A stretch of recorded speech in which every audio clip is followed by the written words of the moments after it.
ایک آدمی سے کسی نے پوچھا کہ آج کل اتنی غربت کیوں ہے؟ جواب ملا، میرے خیال میں آج اتنی غربت نہیں جتنا شور مچائے ہوئے ہیں۔ آج کل ہم جس کو غربت بولتے ہیں وہ دراصل خواہش پورا نہ ہونے کو بولتے ہیں۔ ہم نے تو غربت کے وہ دن بھی دیکھے ہیں کہ اسکول میں تختی پر گاچی کے پیسے نہیں ہوتے تھے تو سواگا لگا لیا کرتے تھے، سلیٹ پر سیاہی کے پیسے نہیں ہوتے تھے، سیل کا سکہ استعمال کرتے تھے۔ اسکول کے کپڑے جو لیتے تھے وہ صرف عید پر لیتے تھے، اگر کسی شادی بیاہ کے لیے کپڑے لیتے تو اسکول کلر کے ہی لیتے تھے۔ کپڑے اگر پھٹ جاتے تو سلائی کر کے بار بار پہنتے، پیوند لگاتے اسے۔ جوتا بھی اگر پھٹ جاتا بار بار سلائی کرواتے، اور جو جوتا سنوس یا باٹا کا نہیں پلاسٹک کا ہوا کرتا تھا، گھر میں اگر مہمان آ جاتا تو پڑوس کے ہر گھر سے کسی سے گھی، کسی سے مرچ، کسی سے نمک مانگ کر لاتے تھے۔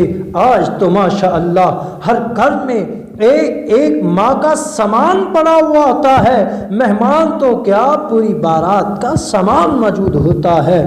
آج تو اسکول کے بچوں کے ہفتے کے ساتھ، دنوں کے ساتھ جوڑے استری کر کے گھر میں رکھے ہوتے ہیں، روزانہ نیا جوڑا پہن کر جاتے ہیں۔ آج اگر کسی کی شادی پہ جانا ہو تو مہندی، بارات اور ولیمے کے لیے الگ الگ کپڑے اور جوتے خریدے جاتے ہیں۔ ہمارے دور میں ایک چلتا پھرتا جس کا لباس 300 تک اور بوٹ 200 تک ہوتا تھا اور جیب خالی ہوتی تھی۔ آج کا چلتا پھرتا نوجوان جو غربت کا رونا رو رہا ہوتا ہے، اس کی جیب میں 30,000 کا موبائل، کپڑے کم سے کم 2,000 کے، جوتا کم سے کم 3,000 کا، گلے میں سونے کی زنجیر، ہاتھ پہ گھڑی ہے۔ غربت کے دن تو وہ تھے جب گھر میں بتی جلانے کے لیے تیل نہیں ہوتا تھا، روٹی کو سرسوں کے تیل میں ڈبو کر جلا لیتے۔